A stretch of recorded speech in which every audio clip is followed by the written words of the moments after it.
Hi. Now we're going to move on to some diva news. Yes, and we'd first off like to say that we are very sorry to the diva correspondent that we were not here last month. You know, we interviewed her and hired her. Yes, we did.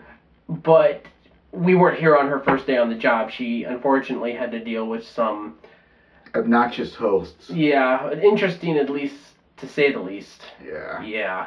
So let's turn it over to our diva correspondent right now. Thanks, guys. And don't worry about that Joker. He was a creeper anyways. Thank God it was a one-time thing. Former WWE diva Dawn Marie is pregnant with her second child. She's due to give birth in June. It also seems like nothing can keep that 85-year-old WWE Hall of Famer down. Despite a few scares during the 16th Diva Tag Team match on the 800th episode of Raw, Mae Young is reportedly doing well. Maurice's push for the Diva Championship has been halted because of a backstage heat with Michelle McCool. WWE has now been putting Marie into the spotlight instead. Also, in regards to Michelle McCool, WWE has plans to turn from babyface to full-fledged heel turn. They started this plan for Michelle at the last tapings of SmackDown. Also, WWE diva Candice Michelle is scheduled to guest star in an episode of the Disney Channel show The Wizards of the Waverly Place, which stars Selena Gomez. The episode will air on January 4th, 2009. Trish told WWE.com that the door is always open for a return. Quote, "I've heard that Beth Phoenix and this new diva, Natalya, have talked trash about me," says Stratus with a gleam of her penetrating eyes. "I've said it before, but if they ever decide to call me out, I wouldn't hesitate to step into the ring." I wonder if that's a promise or a threat, girls. Well, that's all for the Diva News. Until next time, back to you guys. On to my news.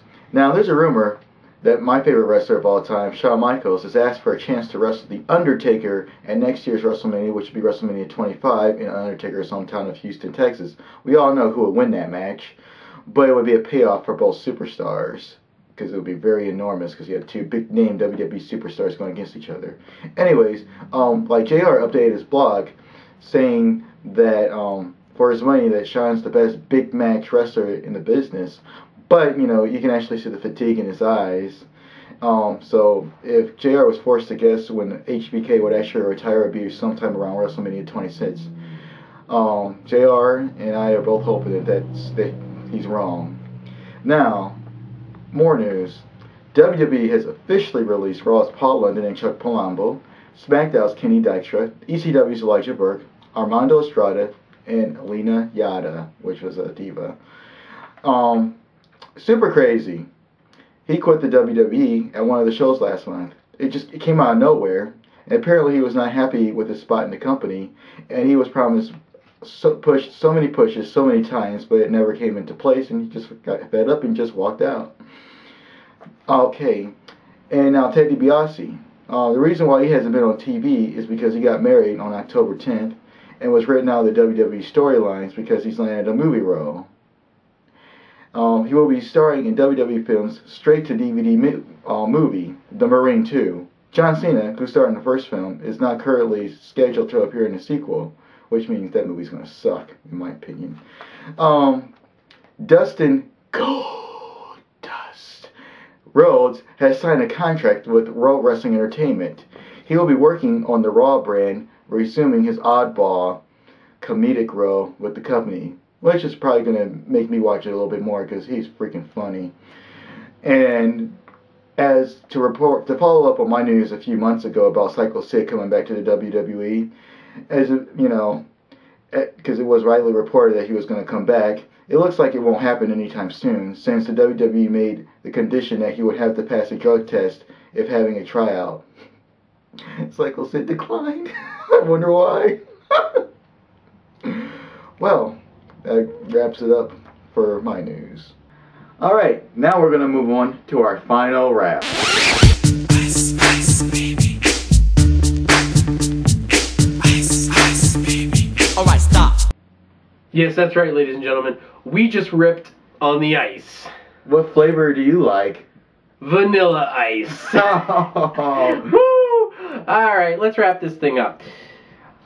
A former WWE Intercontinental Champion Mark Merrow's gym was broken into in Alamo Springs, Florida. Basically, what happened is a thief was captured on surveillance video breaking in and stealing some stuff, like TVs, computers, and according to the police, Merrow is very happy that none of his wrestling memorabilia was stolen. Why would it be? No one knows who he was. No offense, Mark Merrill. I love you, though. I love you back when you were the Wild Man and Johnny B. Bad in WCW, but really? Sorry, Mark. All right. Now, MMA Junkie, MixedMartialArtsJunkie.com, is reporting that Bobby Lashley's first professional MMA fight on December 13th will be with Joshua Franklin. The two will fight at the There Will Be Blood event in Miami, Florida, promoted by Mixed Fighting Alliance. It will be the first MMA fight for both men. Why didn't Bobby Lashley just stay in the WWE? I mean, really? Alright, well, we're gonna now next talk about the Macho Man Randy Savage. Ooh, yeah. He was basically resurfacing now. He was at the movie premiere of Walt Disney's new movie, Bolt, which he did some voice acting for. Savage has not been active in any wrestling any way, shape, or form since 2004 when he had a brief run in TNA. Yes. Now, Awesome Kong, that one huge chick in TNA, she had an argument with TNA officials when her contract expired. She was rumored to have resigned with the promotion. Awesome Kong is reported to have asked for a pay rise, which was denied by TNA. A situation that led to the aforementioned argument. Also in TNA news, Rhino was furious at the Turning Point pay-per-view because Scott Hall and the Insane Clown Posse were down at ringside, where Scott Hall was obviously intoxicated yet again. Rhino was furious because he felt that his match was basically being shoved to the side while Scott Hall was making a scene. Even Kevin Nash made the suggestion to TNA officials to please have him removed from the building. By the end and everything was said and done, Scott Hall did, in fact, leave peacefully. And last of the final wrap, for a short term, Mike Adamle.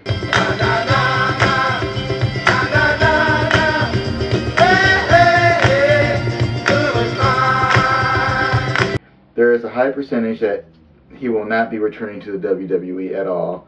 And there's been words going around backstage that both Adamle and the WWE came to an agreement that Adamle just wasn't cut out for the business. And he was just taken off television permanently. Well, ladies and gentlemen, that wraps things up. We are your hosts. I'm Bobby Black. And I'm Wrestling Light. Good fight. And good night.